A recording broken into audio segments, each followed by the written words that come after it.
With the exception of long-term injury victim Brian Kerr, Motherwell manager Terry Butcher had the luxury of a full squad to choose from. United are still waiting for Karim Kerker to get back to fitness. Paul Ritchie and Scott Patterson were also out.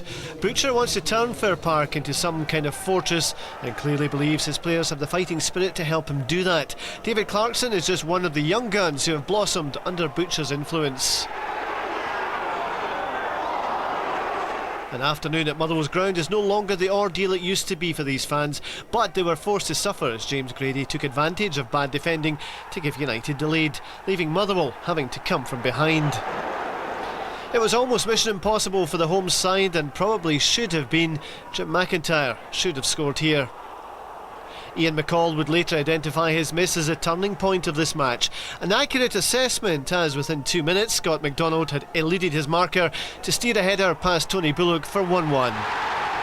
With McDonald in a hot streak, it's not a good idea to give him so much room so close to goal.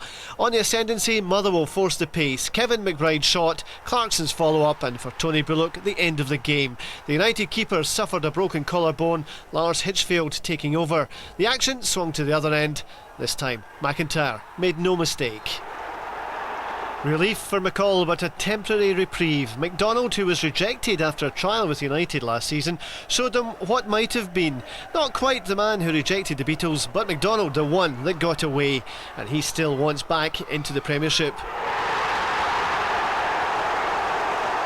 United's defending stubbornly refused to improve. Motherwell close to taking advantage. Clarkson denied by Hirschfeld.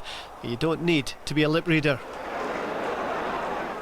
Terry Butcher compared his side to the Ipswich team he played in under Sir Bobby Robson. Butcher is now the wily campaigner, the old fox, and like the Ipswich side of the early 1980s, there's a free-flowing spirit among the young players who don't fear or respect reputations.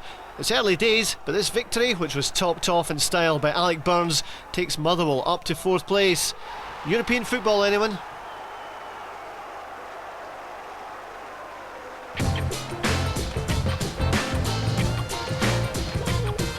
When you're 1-0 down, you sort of wonder. They had a great chance as well to make it 2-0. Jim McIntyre heads over the bar, so we went up the other end and got the equaliser. So as soon as we scored, the belief sort of flooded through the team as well. But it was wonderful from our point of view because there was some good football played and some good goals scored. Well, we lost bad goals, very bad goals. At 1-0 with a fantastic chance to go 2-0 up, put ourselves back in the game at 2-2, and then lose a poor goal. I think the fourth was we were just way up the field, but to come away from home and score 2 goals, you don't expect to get beaten.